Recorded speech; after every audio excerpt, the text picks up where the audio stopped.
एक प्रश्न किसी ने करा है, बड़ा सुंदर प्रश्न है, समझने वाला प्रश्न है कि हम शंकर जी के मंदिर में जाते हैं,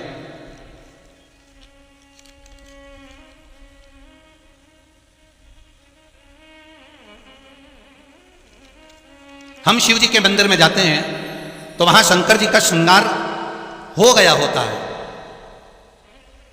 अर्थात जो पूजन कर कर गया वो शिव जी का श्रृंगार करके गया, कोई भी गया, फिर वापस हम जल चढ़ाएं, फिर वापस श्रृंगार करें तो क्या स्वीकार होगा?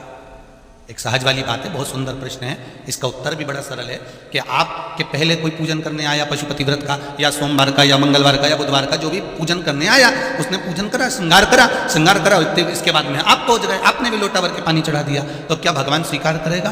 क्यों नहीं, क्यों नहीं करेगा?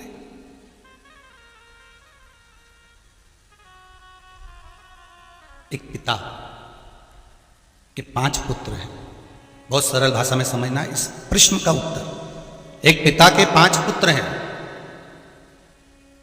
पिता के लिए 5 पुत्र बराबर है, बोलो सही है कि गलत है?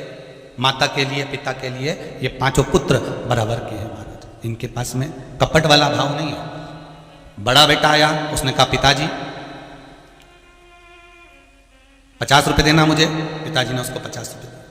मंझला बेटा आया, पिताजी मुझे 100 रुपए देना, ले बेटा ये। कोई आया, मुझे 200 रुपए देना, हाउ बेटा ये। कोई आया, मेरे को 500 रुपए देना, हाउ बेटा ये। पिता के लिए सब बराबर।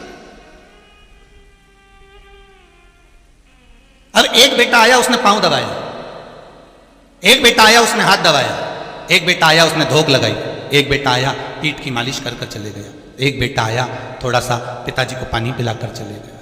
उसी तरह पिता प्रसन्न है कि मेरे 5 की 5 बेटे मेरी सेवा में लगे हुए हैं, मेरे 5 पुत्र मेरी सेवा कर रहे हैं, ये पिता की प्रसन्नता है,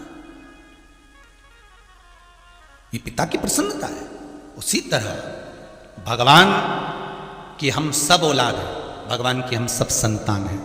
जो बेटी जो बेटा जब आता है और जब पूजन कर कर जाता है, भगवान उसकी पूजा को उसी समय स्वीकार कर लेता है। भगवान ये नहीं सोचता कि मेरा श्रृंगार हुआ है, केवल एक देव अधिदेव महादेव ही तो ऐसे हैं जो दिन भर नहाते हैं, दिन भर उन पर पानी चढ़ता है, दिन भर उनका श्रृंगार होता है, दिन भर उनका आनंद होता है, दिन भर भोग लगता है, दिन भर दिया लगता है, दिन भर उनका स्नान पूजन होता है। केवल एक देव अधिदेव महादेव ही तो ऐसे हैं जिनके मंदिर में जाने का कोई मुहूर्त नहीं होता, जब मर्जी पड़े तब चले जाओ। सारे देवताओं के मंदिर में तो दरवाजे भी रहते हैं, सारे मंदिरों में तो दरवाजे और चौखट भी होती है, पर पहले का अगर नियम निकाल कर देखोगे तो शंकर जी के मंदिर में ना तो दरवाजा होता था ना चौखट होती थी। दरवाजा चौखट बना भी देते थे तो दरवाजा नहीं लगाते थे कि तुम्हारी मर्जी पड़े तब शंकर के दरवाजे जाना, जल चढ़ा के आना, प्रार्थना करना और वापिस घर चढ़े जाना। क्यों? क्योंकि शंकर शमशान के वासी हैं, शिव कैलाश के निवासी हैं, शंकर शमशान में निवास करते हैं। जैसे शमशान में जाने का कोई मुहूर्त नहीं होता, उसी तरह शंकर भगवान के पास जाने का कोई मुहूर्त नहीं होता, जब मर्जी पड़े तब चले जाओ, जब तुम्हारा मन करे तब शिव के दरवाजे जाओ, उसके पास जाने का कोई मुहूर्त नहीं।